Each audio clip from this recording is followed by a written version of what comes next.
본 방송에서 제공하는 투자 정보는 투자 판단에 대한 조언입니다. 방송에서 제공하는 주식의 가치, 가격 상승 및 가격 하락에 대해서는 방송사에서 보장하지 않습니다.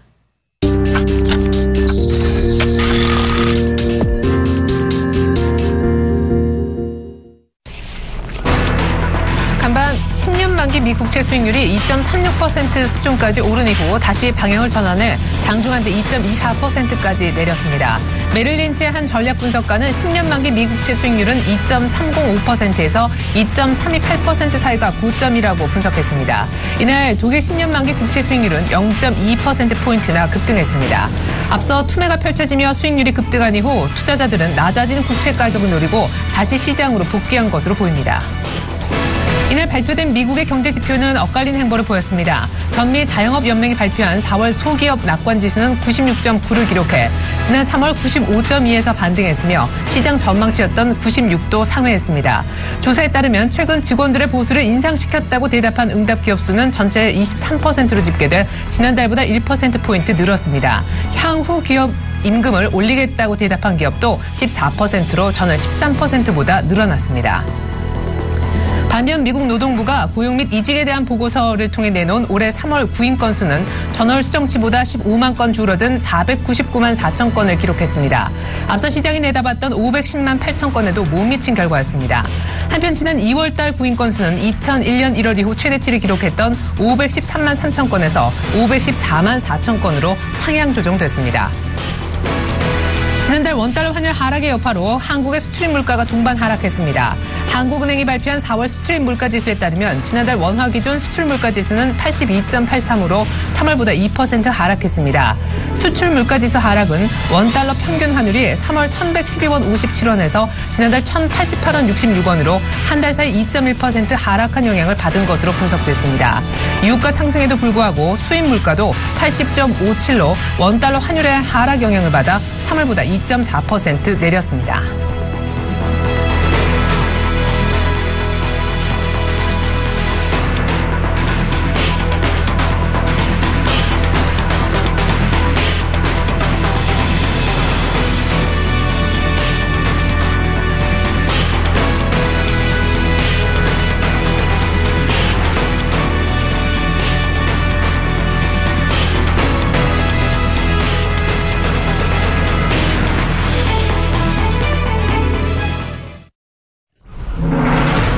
안녕하십니까. 출발 증시 와이드의 최이리나입니다. 간밤에 뉴욕 증시가 국채 가격에 울고 웃었습니다. 결국 독일에서 다시 한번 글로벌 채권 금리가 급등하기 시작했는데요. 분트 채금리가 하루 사이에 22bp 0.2%포인트나 급등을 하자 미국 국채 금리도 역시 동주화 현상을 보이면서 올랐는데요.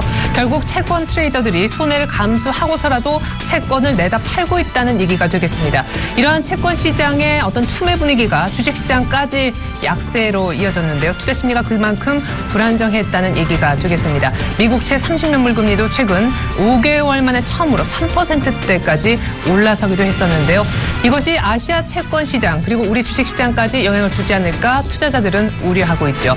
다행스럽게도 미국 주식시장 장중 저점보다는 낙폭을 많이 줄이면서 끝을 내주는 모습이었는데요. 안타까운 것은 이 같은 국채 수익률 급등에 따라 주가가 계속 장중에 롤러코스터를 탈 만큼 상쇄시켜줄 만한 그런 모멘텀이나 상승 재료가 없었다는 점이 되겠습니다. 3대 지수 어떻게 끝났을까요?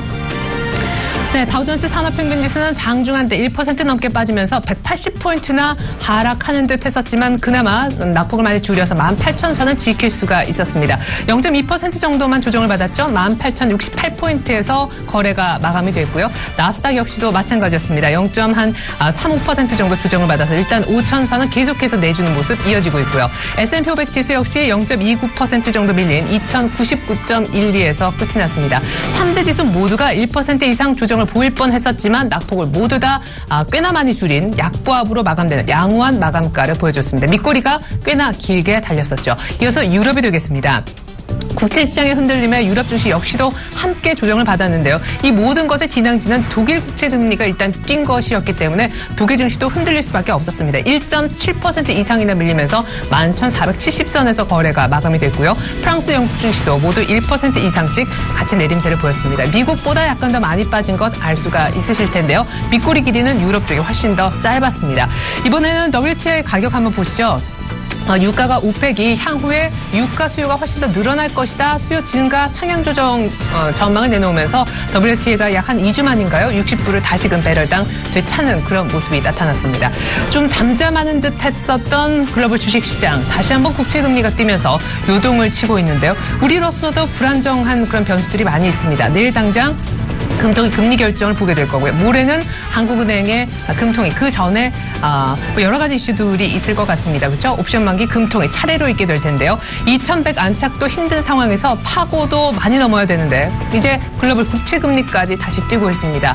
조정이 더 길어지는 건 아닌지 이대로 박스권에 머무는 것 아닌지 우려가 되네요. 출발 증시 와이드 시작해 보겠습니다.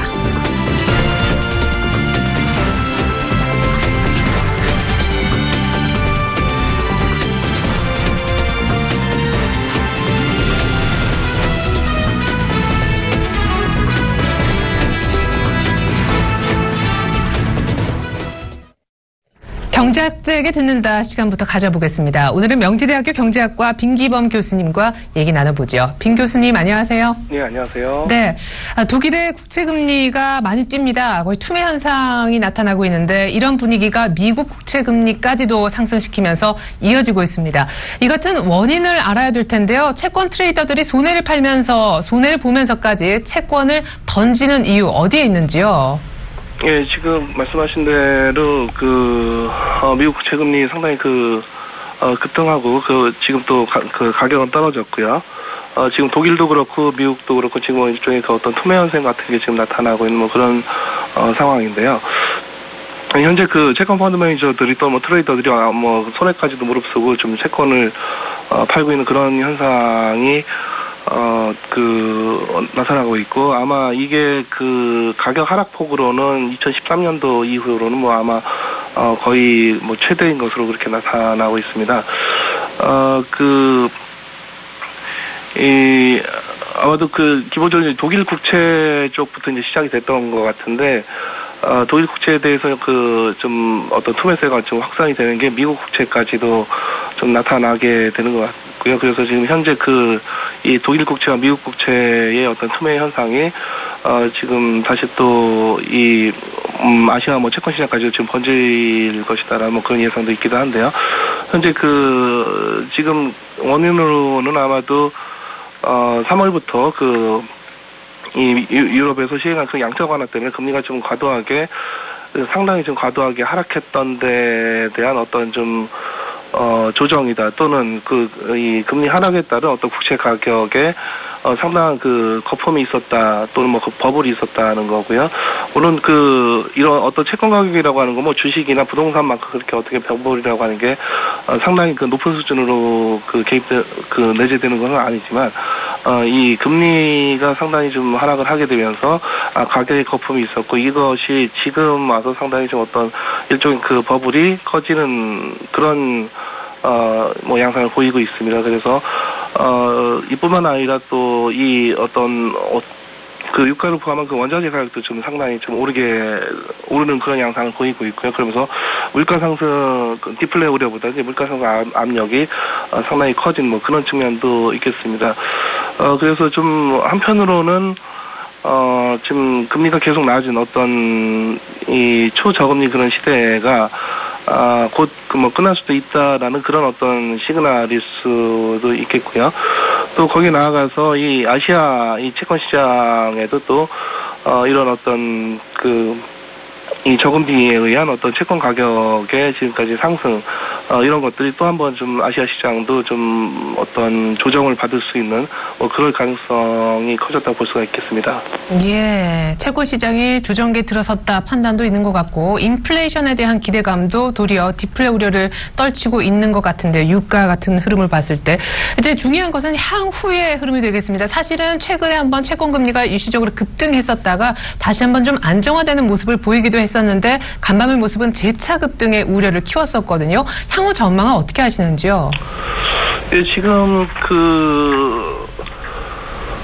사실 채권 시장이라고 하는 건 상당히 중요한 시장이긴 한데요. 이게 주식시장만큼이나 그렇게 이제 관심 받지는 못하지만 상당히 앞으로 향후 어떤 경제 전망에 대한 그런 상당히 많은 기대들이 아주 집약적으로 요약이 되는 시장이 주식시장보다도 상당히 또 채권 시장이 우리가 알게 모르게 상당히 많은 정보들을 갖고 있다고 볼 수가 있겠습니다. 그래서 사실 지금 채권 시장에서 어떤 약간 채권 가격이 상당히 지금까지 잘 올라왔고 많이 올라왔고 그리고 이런 어떤 일종의 조정 같은 게 지금 또 있다는 거는 향후 경제에 대해서 또 역시 많은 시사점을 갖고 있다라고 생각이 되는데요. 그래서 지금 아주 또 확연한 어떻게 시장의 미래 어떤 금리라든가 어떤 미래 어떤 경제 성장률에 대한 그런 기대가 아주 확연하게 바뀌지 않는다면 또 지금 상황이 그래도 좀 고요하게 또 아주 점진적으로 변화가 될 텐데 좀 채권 시장도 좀 주식시장처럼 이게 한번 좀 큰 폭으로 조정을 하는 이런 일들이 벌어지는 거는 주식시장하고 상당히 비슷하다라고 생각이 되고요. 그래서 일단 한번 이런 상당한 일종의 조정 같은 것들이 지금 발생을 했기 때문에 앞으로 아주 단기적으로는 또 이렇게 굉장히 좀 이번 변화와 같은 이런 큰 폭의 변화는 좀 없을 것이라고 생각이 됩니다. 과도하게 그야말로 주식시장 같으면 과매수권역에 놓일 정도로 채권 가격이 많이 뛰었기 때문에 거품이 좀 빠지고 있어서 변동성이 커졌지 향후에 조금 안정화되리라 기대한다라고 하셨습니다. 사실 독일의 지금 국채금리 분트채 10년물 기준으로 봤을 때는 양적 완화 들어서기 이전 수준까지 지금 가격이 빠져있는 그런 상태가 되겠는데요. 오늘 밤에 유로존의 1분기 GDP 성장률이 나온다고 합니다. 이거에 따라서 또 유럽 쪽의 금리가 한번 또 크게 움직일 공산도 있는데 예상치는 지금 나쁘지 않다고 들었습니다. 그에 앞서서 EU 집행위에서도 올해 전체 유로존 경제 성장률 전망치를 상향 조정하기도 했다면서요? 네네, 그렇습니다. 지금 양적 완화 시행된 지 꽤 됐고요. 현재 유로 부분이 지역이 지금 사실 그리스 문제를 제외하고는 상당히 여러 면에서 좋은 지표들이 지금까지 나왔고요.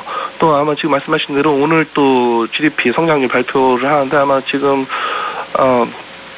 시장의 전망도 상당히 좋을 것이다라고 하는 그런 예상을 하고 있고 실제로 이 유로존에서도 이 성장률 목표를 올해 한 1.5%로 상당히 상향 조정을 했습니다.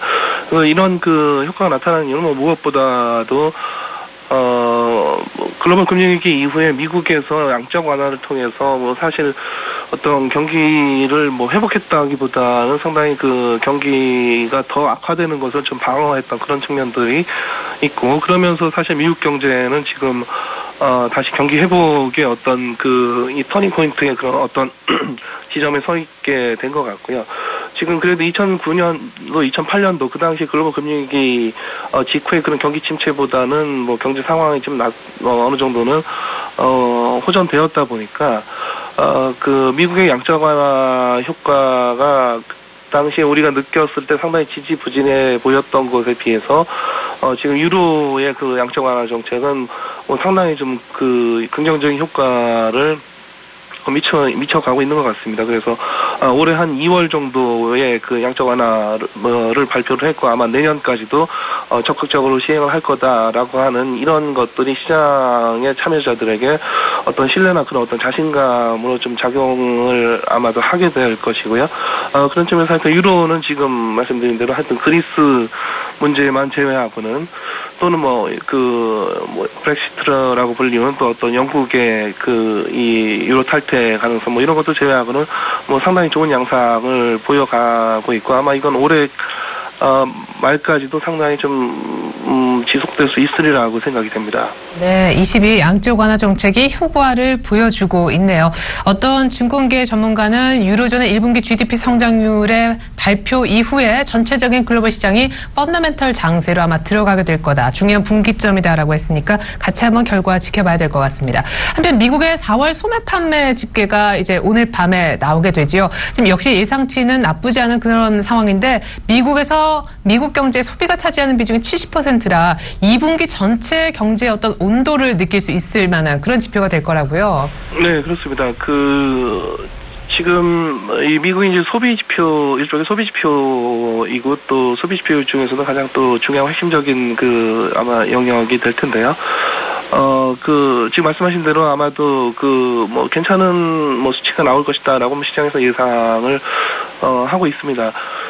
그리고 사실 또 미국 경제에서 지금까지 보면은 사실 이 고용이라든가 이쪽이 좀 회복이 안 돼서 그렇지 이걸 제외하고는 그래도 어떤 소비라든가 어떤 물가 상승률이라든가 이런 것들은 그렇게 나쁘지 않은 성적을 보여 왔었었는데 결국에는 궁극적으로 고용 분야에서 좀 회복이 되지 못하면서 결국 또 궁극적으로는 경제 성장률에서 시장 예상보다 좀 다소 실망스러운 그런 지표들이 지난 1분기에는 좀 나왔던 사례가 있습니다.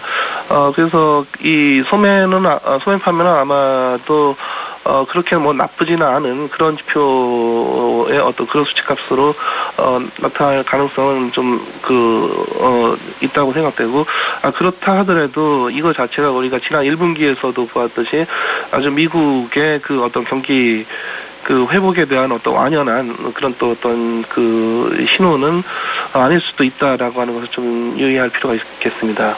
예, 그래요. 4월 소매 판매 지표 역시 우리가 앞서 4월 고용 지표 본 것처럼 딱 골디락스, 차지도 뜨겁지도 않은 그런 지표가 나와서 주식시장을 좀 부양시켜줬으면 하는 그런 바람입니다. 너무 잘 나와도 금리 인상 우려 또 고개 들 수 있으니까요. 오늘 아침에 따끈따끈한 한국은행의 발표가 나왔습니다. 4월 수출입 지수, 물가 지수가 나왔는데 석 달 만에 동반 하락했더라고요. 환율 하락, 그러니까 워낙 강세 때문이라고 하는데 유가가 상승했음에도 불구하고 수입 물가까지 같이 떨어졌던데요. 예, 지금 말씀하신 대로 아마 이 환율에서 원화 강세의 영향이 좀 큰 것 같습니다.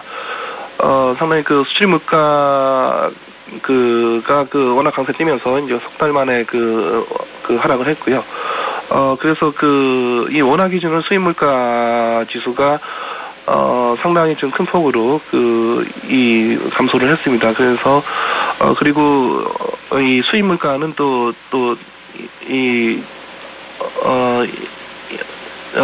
지난 2월에 1년 만에 좀 상승 전환했던 어떤 수입 물가가 좀 한편은 좀 오름세를 보이다가 지금 말씀드린 대로 상당히 큰 폭으로 좀 하락세로 돌아섰고요. 국제유가는 지금 말씀하신 대로 상승을 했습니다. 그렇다 하더라도 지금 전반적으로 이제 국제유가는 예전에는 $100 가던 시기가 상당히 좀 오랜 동안 지속이 됐었었는데 지금 전반적인 예상은 앞으로 한 10년, 15년까지도 $100 넘기는 좀 쉽지 않을 거다. 이런 예상들이 좀 팽배하는 것 같습니다. 그래서 아마 유가 같은 경우에는 많이 오른다 하더라도 한 $75 정도로 예상들이 많이 들리는 것 같고요. 지금 $1 환율 같은 경우에는 이 4월에 1,188.66원으로 전달에 비해서 한 2.1% 떨어졌으니까 상당히 원화 강세가 있었다라고 볼 수가 있겠습니다. 그렇다 보니까 이 수출 물가에 상당히 좀 영향을 미친 것으로 보이고 그런 측면에서 결국은 이제 소비자 물가에 또 영향을 미치게 될 것이고요. 현재 소비자 물가 지수가 대략 한 0% 정도에서 이제 왔다 갔다 하고 있는 중인데, 지금 현재 이런 어떤 수입 물가 지수의 하락이 조금 그 어떤 소비자 물가 지수까지도 또 하락시킬 수 있는 그런 영향. 그래서 결국 그 또 디플레 우려를 좀 더 확대시킬 수 있는 그런 가능성이 있다고 볼 수 있겠습니다.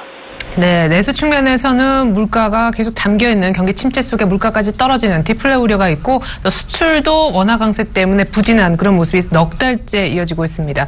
원화 강세 기조가 약간은 더 누그러들었다라고는 하지만 금요일에 있을 5월 금통위에서는 때문에 결정이 상당히 주목을 받고 있죠. 동결 전망이 상당히 우세한데 이 같은 원화 강세에 따른 수출 부진을 커버하기 위해서라도 중국 등이 기준금리를 잇따라 내리는 걸 보더라도 실기하지 않기 위해서는 이번에 금리를 내려야 된다라는 목소리도 만만치 않게 나오고 있네요. 네, 그렇습니다.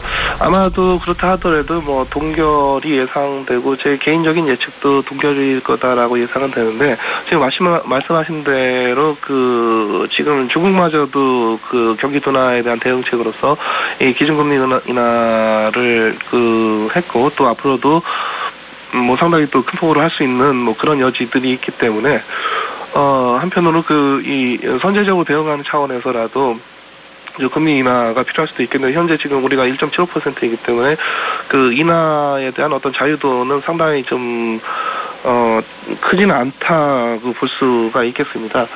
그래서 지금 연말까지 또는 그 미국이 금리를 상승하는 데까지를 우리가 중요한 시점으로 본다면 그때까지 우리가 금리를 내릴 수 있는 옵션은 뭐 한 번 내지 두 번 정도가 있을 거다라고 생각이 되고요. 그래서 아마도 이번에는 뭐 금리가 그 인하될 것 같지는 않지만은 만약에 그 인하를 한다면 예전처럼 한 25bp 정도 찔끔 내리는 그런 그 정책보다도 아예 과감하게 적어도 한 50bp 정도를 내리는 그런 정책이 좀, 더 나은 어떤 정책적인 판단 또는 정책적 선택이라고 생각이 됩니다. 네, 5월 금통위에서는 금리를 여전히 동결시키겠지만 아마 향후에 한 번 정도 최소한 금리를 내려야 할 텐데 그 폭은 조금 더 과감한 0.5%포인트 정도는 돼야 될 거다라고 얘기를 하셨습니다. 그러면 지금 미국은 여러 가지 지표와 분위기상 한 9월 정도에서부터 빠르면 금리를 올릴 수 있을 것 같은데요. 우리로서는 이번에 만약에 지나가면 6, 7, 8 별로 시간이 많지 않습니다. 어느 정도 시기에 금리 인하를 예상하고 계신지요? 아마 이번은 좀 아닐 것이다. 중국이 지금 또 기준금리를 전격적으로 좀 인하를 했고 그리고 또 지금 중국의 경기 둔화세가 또 생각보다는 좀 또 빠르게 진행되고 예상보다는 빠르게 진행되고 있기 때문에 중국도 또 이 기준금리 인하가 또 지속적으로 또 이어질 수 있는 그런 가능성도 있고요. 그래서 지금 미국의 금리 인상은 지금 6월이냐 9월이냐 이런 얘기들은 이제 많이 했었었는데 지금 앞으로 6월은 뭐 어려울 것 같고 지금 뭐 9월도 좀 뭐 사실 미국 경기가 아주 완연한 그런 회복세를 나타내지 못했기 때문에 자칫 좀 연말까지도 미뤄질 수 있는 그런 가능성이 있습니다. 그래서 의외로 이 미국의 금리 인상의 시점이 좀 상당히 좀 빠를 것이다라는 뭐 그런 좀 시급함은 좀 예전보다는 좀 덜해졌다라고 생각이 되고요. 그래서 지금 뭐 6월이나 7월 이때 급박하게 우리가 결정을 해야 될 것이냐의 문제는 좀 아닌 것 같고, 그거보다는 조금 더 기간을 좀 오래 바라보면서 지금 중국의 어떤 정책과 좀 연동되는 그런 좀 결정이 이루어지지 않을까 생각이 됩니다. 네, 생각보다 의외로 미국의 금리 인상은 빠른 시기에 이루어지지 않을 가능성이 있기 때문에 우리로선 시간적 여유가 그렇게 없는 건 아니고 만약에 할 때는 과감하게 한 50bp 정도 금리를 내리는 그런 조치도 필요하다라고 금통위 관련해서 전망해 주셨습니다. 오늘 글로벌 이슈 분석은요. 명지대 경제학과 빈기범 교수님의 분석으로 들을 수 있었습니다. 교수님 잘 들었습니다. 감사합니다. 네, 고맙습니다. 수고하십시오.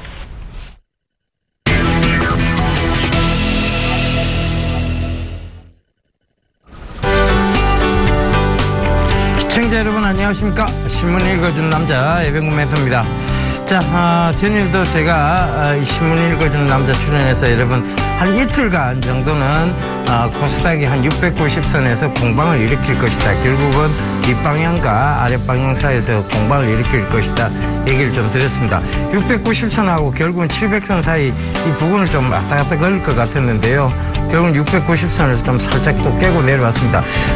장중 내내 690선 위에서 놀던 코스닥이 또 그걸 깨고 내려왔죠. 그리고 코스피 역시 뭐 좋지 않은 불안한 장세가 계속 연출되는 그런 모습이었습니다. 오늘도요 결국은 조금 이러한 모습들이 좀 지속되지 않겠나. 전일하고 똑같이 전일에도 이틀간 정도를 예상을 했으니까요. 오늘도 그 부분을 조금 참고를 해보셨으면 좋겠습니다. 시장이요 지금은요 변동성이 확대될 수밖에 없는 군데군데서 악재가 튀어나오고요. 군데군데서 주가 조정에 빌미를 잡는 그런 얘기들이 나오고 있습니다.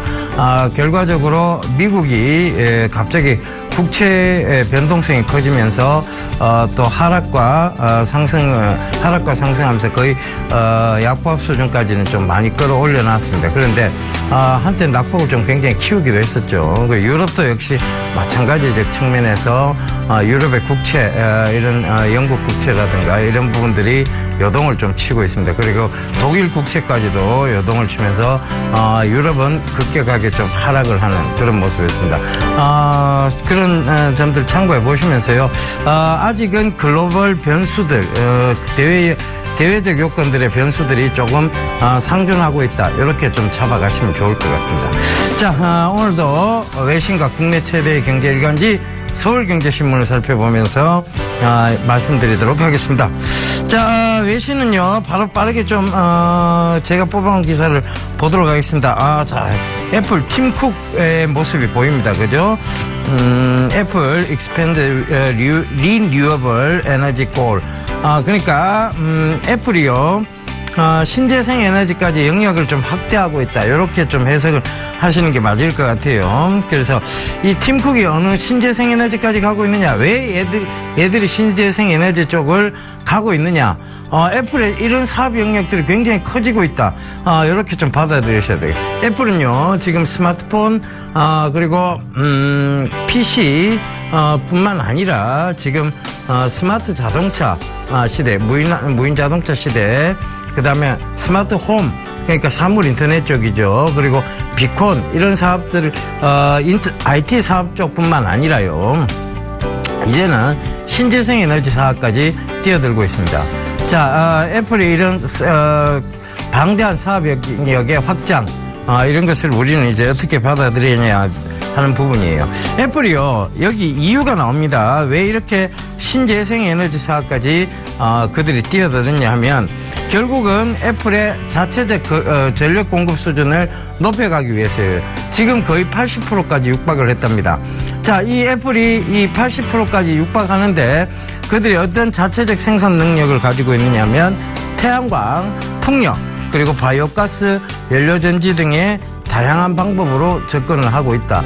이런 기사가 나오죠. 결국은 이런 것들이 신재생 에너지 사업, 태양광 사업뿐만 아니라 바이오가스, 연료전지 이런 쪽까지 사업 영역 그들의 발을 뻗쳐나가고 있습니다. 그렇다면 이것은 미래 성장성이 어느 정도 보이는 섹터라고 볼 수 있겠죠. 결과적으로 보면 신재생 에너지 사업 관련 쪽도 유심히 보셔야 된다는 얘기입니다. 태양광 아직 폴리실리콘 가격 제대로 형성이 돼 있지 않아요. 그래서 그 부분 보시란 얘기 아니고, 자, 신재생 에너지 쪽에 다른 사업 영역들을 보시란 얘기입니다. GNC 에너지라고요 회사가 있습니다. 그 GNC 에너지가 이런 연료가스하고 바이오가스 이런 쪽하고 관련이 없습니다. 그런 측면을 참고해 보신다면 앞으로는 이런 쪽에 신재생 에너지가 좀 주목을 받지 않겠나, 그런 얘기를 좀 드리도록 하겠습니다. 그래서 이 애플조차도 다양한 방법으로 접근을 하고 있기 때문에 그런 부분들도 좀 참고를 해 보셨으면 좋겠습니다. 자, 중국 스촨성에다가요 대규모 지진이 일어났던 곳이죠. 20메가와트 규모의 태양광 발전소 2곳을 건립할 계획이라는 얘기도 나옵니다. 결국은 애플은 이러한 사업 영역을 계속 확대해 가면서 그들의 자체적 전력 공급 수준을 100%까지 아마 올릴 거예요. 그런데 이게 중요한 게 아니라요. 이들의 사업 영역이 넓어지고 있다는 것이 첫 번째 중요한 내용이고요. 두 번째 중요한 내용은 이 신재생 에너지 사업 쪽에서 우리가 어느 섹터를 그러면 성장적으로 봐야 될 것이냐에 대한 부분이에요. 그것이 이제 바로 제가 오늘 말씀드린 것은 바로 이 바이오가스 쪽에 바로 GNC 에너지라는 업체를 좀 보시면 좋겠다. 이런 얘기를 드리고 싶습니다. 자, 국내 최대 경제일간지 서울경제신문 살펴보도록 하겠습니다. 자, 바로 기사로 좀 넘어갈게요. 그리스 디폴트 한 곱이 넘겼다라는 기사가 나옵니다. 제가 그렉시트나 그 다음에 그리스의 디폴트 크게 우려할 바는 아니다라는 얘기를 계속 드렸죠. 그들은 결국은 헐리우드식 합의를 이끌어낼 것입니다. 그러니까 극적 타결이죠. 우리가 뭐 사람 애먹이다가요 끝에는 웃고 나오는 사람들이 있습니다. 그죠? 보통 보면 정치권들이 사람 애먹이다가 끝에는 자기들끼리 악수하면서 웃고 나오죠. 자, 그런 것들 참고해 보셔야 될 것 같은데 이번에도 마찬가지였습니다. 만약에요 진짜 그리스가요 자기들이 디폴트 할 생각이 있었거나 그렉시트를 염두에 뒀다면요 이번 채무를 갚지 않았겠죠. 이번 돌아온 채무를 갚아버렸습니다. 그것도 하루 일찍 상환을 해버렸죠. 결국은 뭐냐면 그들은 디폴트 할 생각도 없다는 얘기고 그렉시트 할 생각도 없다는 얘기입니다. 그렇다는 것은 이들이 제대로 된 합의 사항을 가지고 나올 것이고 거기에 유로는 이제 유로존에서는 그것을 허용해 주면서 극적 타결을 이루어낼 것이라는 게 제 생각입니다. 쇼맨십이죠.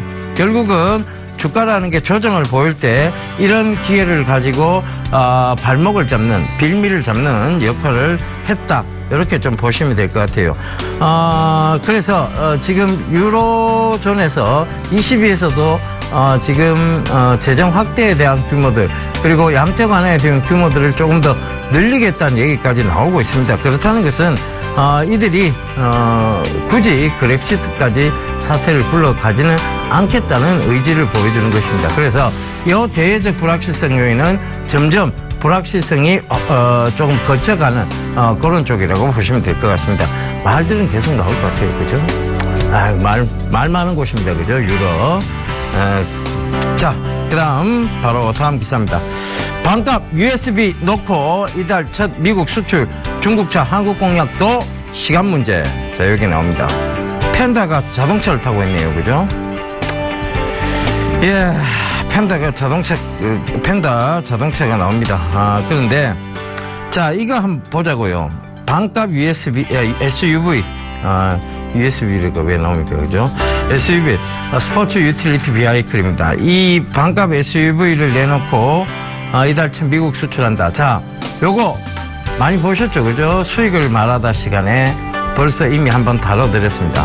바로 중국 자동차가 짝퉁 수준을 넘어서서 이제 뭐냐? 기술력까지 갖추고 있다. 성타페이 이런 거 보여드렸죠. 그죠? 산타페.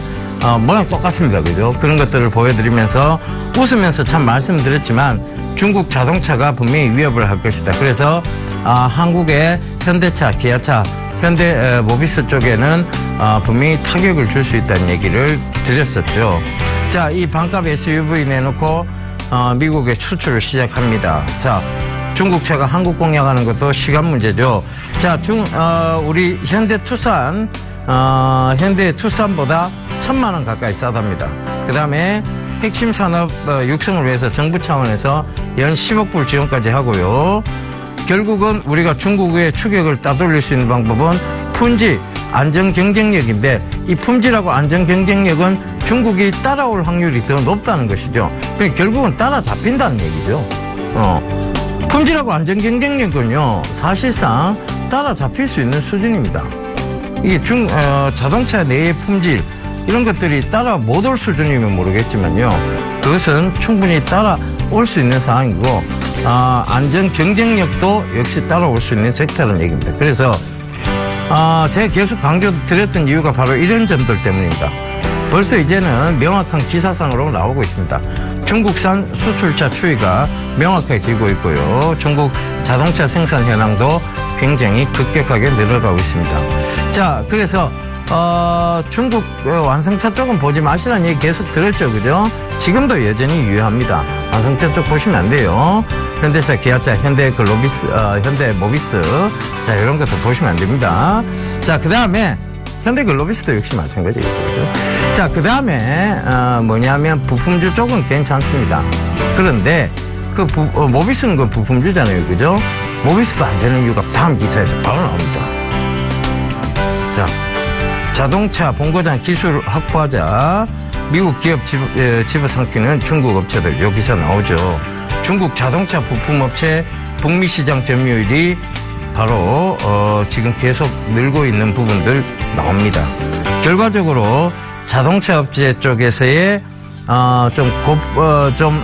진입 장벽이 낮은 유리라든가 세시 쪽은 벌써 이미 침해가 들어오고 있다는 것이죠.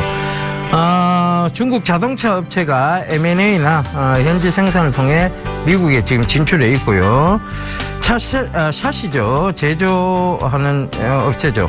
완샹그룹이라고 있습니다. 이 완샹그룹이 미국 시스템 A1234라는 A1234 시스템즈를 인수를 했고요. 완샹그룹의 브랜드명을 이럭스로 변경해서 미국에 출시를 하고 있습니다. 자, 그들의 완샹이라는 어떤 브랜드 이미지를 깎아먹을 수 있는 중국 이름을 싹 빼버렸어요. 그죠? 그 다음에 글로벌 자동차 업체의 자동차 업체 이런 것들을 만들어야 결국은 미국하고 북미 시장에 진출할 수 있겠죠. 그래서 푸아오 유리공업 그룹이라는 회사가 있어요. 이것이 또 미국 오하이오 지역에 차 유리 공장을 건립했다. 자, 결국은 뭐냐면 진입 장벽이 높은 낮은 샤시 쪽이나 유리 쪽을 먼저 지금 치고 들어온 거예요. 그러면 샤시나 유리 쪽을 제외한 자동차 쪽에 복잡한 부품들 있잖아요. 그런 것들은 결국은 경량화와 관련된 부분도 마찬가지예요. 결국은 대한민국 부품을 갖다 쓸 수밖에 없다는 얘기입니다. 그죠? 그래서 그런 점들도 참고를 해보셔야 될 것 같습니다. 결국은 자동차 산업 쪽에서 중국의 침해율이 빠르게 지금 진행이 되고 있다는 거 참고해 보신다면 완성차 쪽 보지 마셔야 되고요. 거기에 따른 현대모비스 그리고 수출 쪽의 현대글로비스 이런 것들 안 보시는 게 맞지 않겠느냐. 지금은 봐야 될 시기 아니라는 거 다시 한번 말씀드리도록 하겠습니다. 자, 이럼에도 불구하고 자꾸 산업적인 싸움을 여러분들이 자꾸 차트적 분석으로 오인을 하고 계세요. 그래서 그런 잘못된 우리가 오인식한 부분들 그런 부분들을 좀 바로 잡아드리고자 오늘 온라인 공개 방송을 준비를 했습니다. 장중 내내 진행을 하는데요. 8시 50분부터 오후 2시까지 장중 내내 점심도 안 먹고 예병군이 밥 안 먹는다 하는 게 대단한 사실입니다. 점심도 안 먹고 제가 계속 여러분들과 얘기를 하도록 하겠습니다. 약속을 지킬 수 있을지는 모르겠습니다만 일단 점심 안 먹어가면서 여러분들하고 얘기 한번 나눠볼게요. 자, 그래서 온라인 쪽으로 많이들 접속해 주십시오. 그리고 제가 주말에 또 강연회가 있어요. 바로 이번 주 토요일입니다. 5월 16일 토요일 오후 2시 안동으로 갑니다. 안동시 청소년 수련관 1층 정서 함양장에서 제가 강연을 하니까요. 참가비 무료고 문의전화 167774번입니다. 안동, 점천, 문경, 예천, 선산 이쪽에 계신 분들 많이들 와주셨으면 좋겠습니다. 자, 저는 이만 물러가고요. 내일 다시 인사드리도록 하겠습니다. 감사합니다. 예병군이었습니다.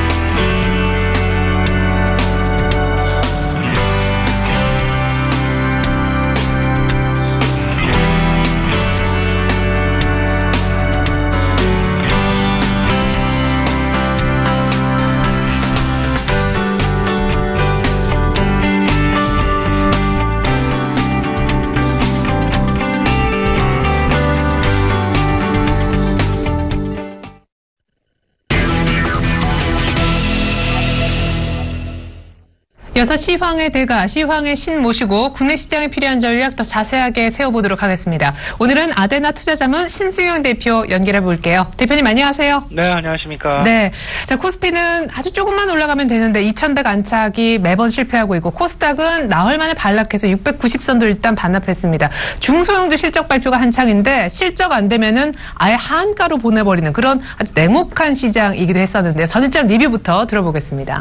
말씀하셨던 대로 좀 중소형주 실적 발표 시즌이 한창입니다. 그러다 보니까 실적과 관련된 변동성이 그 어느 때보다도 크게 나타나고 있는 그런 모습이다라고 보셔야 될 듯합니다. 이 부분 이렇게 좀 생각을 하시는 분도 계시겠죠. 그 실적 발표가 되면 더 올라가는 주식은 더 올라가고 오히려 그 하락하는 주식은 더 하락하는 말 그대로 이제 그 코스닥 시장 내에서 옥석 가리기가 진행될 가능성이 높지 않겠느냐라고 생각하시는 분도 많겠습니다만은 제가 개인적으로 판단하기에는 워낙 그동안 실적에 대한 눈높이 내지는 기대감이 크게 작용을 해왔었기 때문에 어지간한 실적 서프라이즈 가지고는 어떤 그 주가의 지속적인 상승을 이끌어가기에는 다소간 좀 역부족 상황이 아닐까라는 그런 우려감 먼저 말씀을 좀 드려보겠습니다. 대형주도 조금은 좀 비슷한 양상이 실적 시즌이 막 어떤 그 본물을 이룰 때 이제 그런 상황들이 나타났었죠. 한 2주 전 정도라고 이제 그때가 생각이 되는데 그때 이제 한참 이제 실적에 대한 기대감 커지는 그런 상황 그런 속에서 좀 가는 주식은 더 가고 물론 이제 그 하락하는 주식 하락했습니다만은 전체적인 큰 그림에서는 고점 대비해서 상당 부분 시장이 거의 5%에 가까운 5%를 넘어서는 그런 코스피 지수의 조정이 이루어졌었다라는 부분 이런 부분들이 오히려 코스닥 시장에서는요 조금 더 크게 확대될 가능성이 분명히 있다라는 것 좀 염두에 두시면 어떨까 싶고요. 과거에 이제 그 코스피 시장 지난 한 23일 정도를 대비해서 어제까지 상황을 좀 말씀드려 본다면요. 코스피 지수 같은 경우에 3.5% 정도 하락하는데 이제 그쳤다는 여기에 대형주의 하락 시가총액 기준으로 이제 그 대형주, 중형주, 소형주 이렇게 나눠 보면요. 대형주는 3.9%에 가까운 하락. 중형주는 1%의 하락 그리고 상대적으로 소형주 같은 경우에는 이제 실적 발표가 상대적으로 되지 않고 오히려 기대감이 좀 아직도 살아있는 그런 상황이었기 때문에 1.2%대 상승을 보여주는 그런 상황이었다. 하지만 우리 최혜린 앵커께서 말씀하셨던 대로 어제 코스닥 시장의 하락 부분이 오히려 실적 시즌이 이제 시작되고 실적 시즌이 본물을 이루게 되는 중소형주 쪽에서 이런 부분에서 변동성을 키울 수밖에 없는 그런 상황이 아닐까 이렇게 생각이 됩니다. 어제 있었던 특징 종목, 특징 업종 간략하게 좀 살펴보면요. 일단 금리 변동성의 확대 부분 잠시 후에 제가 이제 오늘의 이제 그 시황 전망이랄지 이런 부분에 금리 변동성 부분에 대해서 조금 더 자세하게 말씀을 나눠드릴 그런 생각을 가지고 있는데요. 증권주의 약세가 조금은 좀 지속되었다라는 부분 계속 이제 그 생각이 되는 거고요. 그다음에 아모레퍼시픽의 이제 액면 분할 이후에 개인 투자자들의 참여가 그 어느 때보다도 지금 활발하게 나타나고 있다라는 것. 300만 원대의 주가에서 30만 원대의 주가. 그렇다면 나름 이제 그 접근성이 용이해졌다라는 부분들. 개인 투자자들이 과거에는 바라만 보다가 지금 현재는 직접 참여하는 그런 어떤 그 환경을 아모레퍼시픽 스스로가 좀 만들어낸 것이 아닌가. 이 부분 매우 긍정적인 어떤 그 정책 변화로 판단을 지금 내리고 있다. 이렇게 좀 말씀을 좀 드려봅니다. 실적 관련주 대표적인 부분 슈피겐코리아라는 회사 아이폰이나 이제 그 핸드폰에 케이스를 만드는 회사입니다. 실적에 대한 전망치 상당히 긍정적이었고요. 근데 하지만 실적 매출도 30%가 넘는 상승이 나타났고 그다음에 이익도 30%가 넘는 35%가 넘는 그런 상승이 나타났음에도 불구하고 시장 기대치가 너무 컸었겠죠. 그러다 보니까 하한가로 좀 빠지는 지금 매출이 연간 매출이 한 1,200억 원대 하지만 시가총액은 6천억에서 7천억 원대 다소간 좀 밸류에이션상으로 성장성이 확실하게 뒷받침되지 않다라면 지금 현재 있는 어떤 시가총액을 설명할 방법이 없는 그런 종목 중에 하나다라는 부분. 좀 지금 현재의 상황에서 슈피겐코리아 같은 경우는 조금 더 추가적인 하락을 분명히 염두에 염두에 둘 만한 그런 상황에 있다. 이를 얘기하듯 지금 코스닥 시장에 지금 실적 발표가 한창이다라는 부분, 실적과 관련된 명암이 분명히 엇갈리고요. 여기에서 변동성 확대, 다소간 좀 조심할 필요가 있다라는 부분도 한번 강조해드리고 싶습니다. 마지막 파라다이스 좀 간단하게 말씀을 드리죠. 어제 같은 경우 특징적으로 뭐 카지노 업종에 이제 강세가 두드러졌는데 파라다이스 같은 이제 그 그룹 내에서 회사를 매우 이제 그 좋은 가격에 이제 그 양수가 서로 이제 이루어졌다라는 그런 긍정적인 소식이 있었다라는 점. 일단 좀 일회성이 아닐까 이렇게 좀 말씀을 좀 드려보겠습니다. 네. 고평가된 종목, PR이 높았던 종목, 실적이 뒷받침이 안 되면 추락할 수밖에 없다라는 것을 보여주는 사례가 바로 슈피겐 코리아였네요. 안정되는 듯했던 글로벌 채권 금리가 또 한 번 급등합니다. 독일이 또 진앙지가 됐고 미국, 우리 시장까지 연쇄 반응이 나타나지 않을까 이 부분 우려하고 있는데 일단 원인을 알아야 되겠고요. 이것이 일시적인 현상인지 추세적인지에 따라 외국인 유동성 또 말씀하셨던 증권주 투자 전략도 바뀔 수 있을 것 같습니다. 국채금리 왜 다시 뛰기 시작했는지요? 네, 이 부분 매우 지금 중요한 지적을 우리 에리안커께서 해주신 것 같습니다. 이제 지금 현재 뭐 국제 주변 증시 주변 환경 변수 부분 좀 생각을 해보면 가장 먼저 뭐 환율의 변화들이 당연히 있었고요. 그리고 국제 유가의 변화가 최근 들어서 조금 좀 나타나고 있고 특히나 최근 들어서 가장 중심점에 있는 증시 내 화두거리는 뭐니 해도 채권 금리의 변동성이다라고 말씀을 좀 드릴 수 있을 것 같습니다. 계속되는 얘기일 수도 있겠습니다만 채권 금리가 말씀하셨던 대로 왜 이렇게 변동성을 키워나가고 있느냐. 과거와는 사뭇 다르게 안정적인 그리고 방향성이 일관된 방향을 보여주다가 지금 현재 들어서 왜 급작스럽게 변화되나. 저는 오히려 이 부분이 너무도 당연한 지금 현재의 상황을 그대로 반영하고 있다라는 그런 말씀을 좀 드려봅니다. 무슨 말씀이냐면요. 지금 현재 상황, 디플레이션에 대한 우려감이 상당 부분 완화되어 가고 있는 환경이 조성되고 있다라는 것. 불과 이제 몇 달 전만 하더라도 유로존의 디플레이션이 우려가 된다. 그리고 더 나아가서는 미국 내에서도 지난 연말 기억을 더듬어 보시면 미국 내에서도 디플레이션에 대한 우려감의 얘기가 거의 매일 나오다시피 했던 것도 사실이었다라는 것. 하지만 요즘 들어서 이제 생각을 해보시면요, 디플레이션에 대한 얘기는 거의 사라졌다라는 것.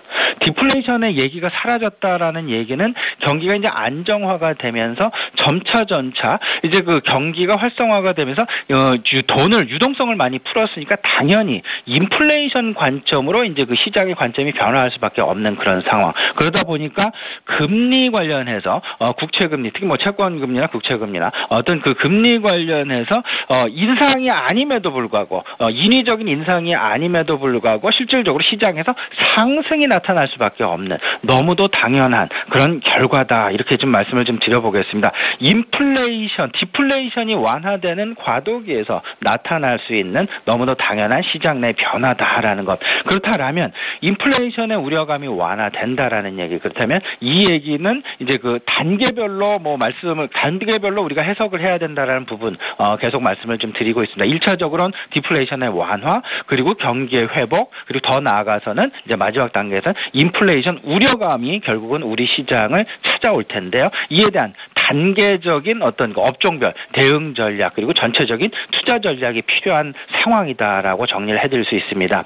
지금 현재 인플레이션의 완화 국면, 채권 금리의 변동성 이렇게 한번 일맥상통한다라는 쪽으로 생각을 좀 해보시고요. 여기에서는 경기의 활성화 쪽에 그리고 유동성의 지속에 오히려 관심을 가지는 것이 지금 현재는 바람직한 그런 어떤 그 앞으로의 시장의 형성에 따른 전략을 세우는데 매우 바람직한 전략이 아닐까라는 말씀 좀 드려봅니다. 이러다 보니까 당연히 유동성과 경기 회복 관점 이러다 보니까요. 일단 아직까지 인플레이션이 온 것은 분명히 아니고요. 그렇다면 이 부분을 우리가 즐겨야 할 텐데 이 부분 즐기는 데 있어서 가장 중요한 부분은 뭐니 해도 경기 민감주에 대한 어떤 그 비중 확대가 필요한 그런 상황이 아닐까라는 부분으로 정리가 되지 않을까 말씀을 좀 드려보겠습니다. 네, 그러면 채권금리 상승이 경기 회복, 인플레이션 기대감, 디플레이션이 이제 거의 끝날 것이다라는 그런 기대감으로 오른다라는 얘기신데 그러면 추세적 상승이라고 보시는 건지 각도가 좀 급격하게 진행되고 있긴 한데 그럼 증권주는 안 좋게 볼 수 있는 건지 실적에 타격이 되는 그런 뉴스니까요. 관련해서 이 부분 먼저 짚고 전략 들어보겠습니다. 네네, 증권주 일단 뭐 일시적으로는 조금 좀 쉬어갈 수밖에 없는 그런 상황이다. 하지만 제 생각엔 전반적인 서로 간에 그 힘겨루기 양상은 분명히 진행될 것이다. 지금 현재 상황에서 증권주가 급락을 하게 되거나 채권금리 상승으로 인해서 증권주가 급락을 하게 되거나 이렇게 된다라면 말 그대로 유동성 장세다라는 그런 의미 자체가 매우 퇴색되어질 수밖에 없는 그런 환경이 조성이 될 것입니다. 따라서 증권주 일단 시장과 동행하는 그런 상황으로 전개될 가능성이 높다라는 그런 생각이 들고요. 여기서 뭐 아웃퍼폼하거나 그럴 가능성은 조금은 좀 희박해 보이지만 시장은 쫓아갈 가능성은 분명히 있다라는 것. 반대로 이 부분은 조금은 좀 뒤로 좀 밀어두시고요. 오히려 좀 경기 민감 소재주에 대한 관심이 지금은 오히려 바람직한 그런 상황일 것이다라는 부분 다시 한번 좀 정리해드리겠습니다. 네, 사실 시장 측면에서 보면은 저점 확실히 찍은 것 같은데 여기서 이제 강하게 반등은 아직까지 못 나오고 있거든요. 여기서 뭐 박스권에 갇힐 수도 있다 이런 분석도 있지만 그래도 2차 상승을 예상하고 긍정적으로 보시는 대표님께서는 여기서 소재주 외에 어떤 포트폴리오를 더 중점적으로 가져가면 좋겠다라고 보시는지요? 네, 지금 저는 이렇게 생각을 하고 있습니다. 일단 소재주를 가장 탑픽으로 뽑아야 될 것이다. 그리고 이제 그 건설과 조선 역시 좀 그를 뒤따라가는 탑픽 중에 하나다라고 말씀을 좀 드려보겠습니다. 그 외에 이제 IT 업종에 대한 관심이 상대적으로 우리 시청자 여러분 좀 많으시지 않을까. 사실상 IT가 한 6개월 이상 쉬는 그런 모습도 보였었고요. 하지만 이제 전반적인 지금 상황에서 그리고 최근 들어서 삼성전자와 SK하이닉스의 투자 계획이 발표가 되고 투자가 실질적으로 실현이 되고 반도체 쪽이에요. 그렇게 되면서 IT 장비주 그리고 IT 그 반도체 소재주에 대한 그런 관심이 뜨거웠던 것도 사실인데요. 일단 이 부분은 조금은 좀 어떤 그 단기 트레이딩 관점에서 그렇게 길지는 분명히 아닐 것이다라는 그런 생각 좀 가지시면 어떨까 싶고요. 오히려 반도체나 IT 스마트폰 쪽에 대한 어떤 그 기대감보다는요 전체적인 유동성 관점에서의 그 소재주에 대한 관심이 오히려 바람직할 것이다. 그리고 자동차 업종에 대한 말씀도 안 드릴 수가 없을 것 같은데 일단 자동차 환율에 민감할 수밖에 없는 그런 업종입니다. 그럼 지금 현재 유로존도 마찬가지고요.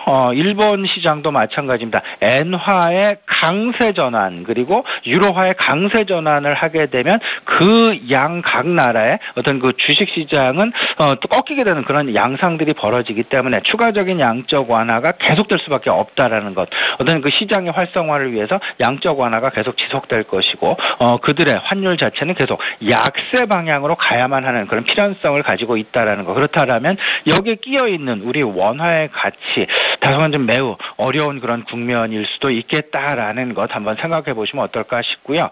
따라서 자동차 업종 완성차보다는 좀 부품 쪽에 조금 더 관심을 가지시는 것이 좀 낫겠다. 그 부품도 전장 부품 쪽에 그 IT와 자동차의 그 융합 쪽에 생각을 하셔서 조금은 더 좀 좁혀 나가시는 그런 전략이 바람직해 보인다라는 그런 말씀 좀 드려보겠습니다. 전체 큰 그림에서는요.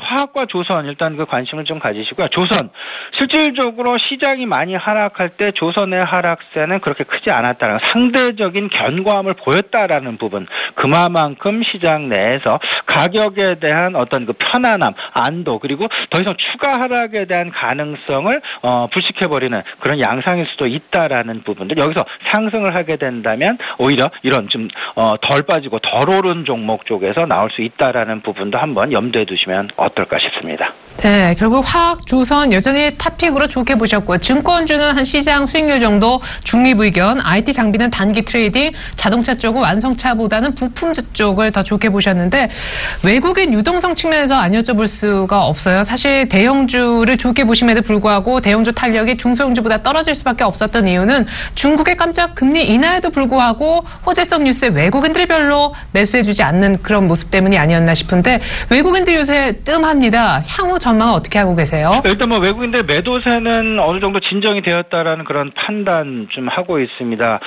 그저께 한 200억 정도 매도하고 어제 같은 경우 오히려 한 50억 원 내외의 순매수로 조금 좀 전환해 줬다라는 부분들. 다소간 이런 부분들이 채권 시장의 변동성 말 그대로 지금 현재 그 어떤 그 또 균형점이 점점 이제 그 변해가고 있다라는 그런 부분들 좀 생각을 해보시면 어떨까 싶은데요. 환율의 갑작스러운 변동성이 있을 때 그에 따른 외국인들의 어떤 입장의 변화도 분명히 있었다라는 거 한번 되새겨 보시고요. 지금 현재 채권 시장의 어떤 그 변동성이 확대되다 보니까 일시적인 외국인들의 스탠스의 변화가 나타났었다라는 점. 이제는 점차 제가 앞서서 말씀드렸다시피 채권 시장 변동성의 가장 큰 배경, 가장 큰 원인은 뭐니 해도 어떤 그 디플레이션 우려감이 불식되고 있다는, 완화되고 있다라는, 어찌 보면 우리 시장에서 본다면 매우 긍정적인 뉴스일 수도 있습니다. 매우 긍정적인 해석도 가능하다라는 거, 긍정적인 신호일 수도 있다라는 부분들. 그렇다면 글로벌 유동성의 유입은 채권 시장의 안정과 동시에 우리 시장으로 계속돼서 유입될 수밖에 없을 것이고, 그 유입의 가장 앞단에는 유동성 관점 그리고 경기 회복 관점에서 경기 민감 소재주 쪽으로의 관심이 클 수밖에 없다라는 부분, 같이 이렇게 그 관심을 가져보시면 어떨까 싶습니다. 네, 채권금리 상승은 부정적으로 볼 일만 아니다. 그 뒷배경이 경기 회복에 대한 기대감이 도사리고 있기 때문에 외국인들도 살 거고, 주식 실전 투자에서는 경기 민감주, 특별히 소재주 쪽에 집중도를 높이는 것이 맞다 하셨습니다. 여전히 대형주 가운데 화학, 조선주 좋게 보셨네요. 지금까지 아데나 투자자문 신승영 대표님과 함께 오늘 길게 전략 한번 세워봤습니다. 감사합니다, 대표님. 네, 감사합니다.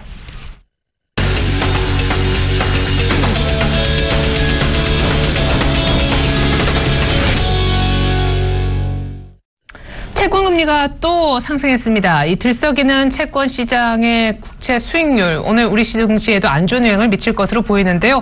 금리 변동성에 따라 외국인들의 수급, 또 시장이 어떻게 돌아가느냐, 이 큰 그림도 중요하지만 내가 가진 종목의 실적 발표가 언제인지 특별히 중소형주 보유하고 계신 분들은 체크하셔야 될 것 같습니다. 어제 슈피겐코리아가 하한가에 접어든 것도 역시 실적이 안 돼서라는 분석이 있고요. 어제 웹젠이란 게임주가 하한가에 접어든 것도 이유는 특별히 없지만 실적 발표를 앞두고 미리 알았는지 모르겠지만 기관이 물량을 많이 던졌기 때문이라는 분석이 역시 있습니다. 내추럴 엔도텍에 이어서 지금 코스닥의 실적이 안 돼서 우리 누구나 아는 종목들이 하한가까지 연타로 지금 접어드는 그런 모습인데요. 실적에 대한 중요성, 특별히 중소형주에서 부각되고 있음을 다시 한번 말씀드립니다. 이상으로 출발증시와헤드 1부 마무리 짓고요. 전 잠시 후 2부로 다시 올게요. 고맙습니다.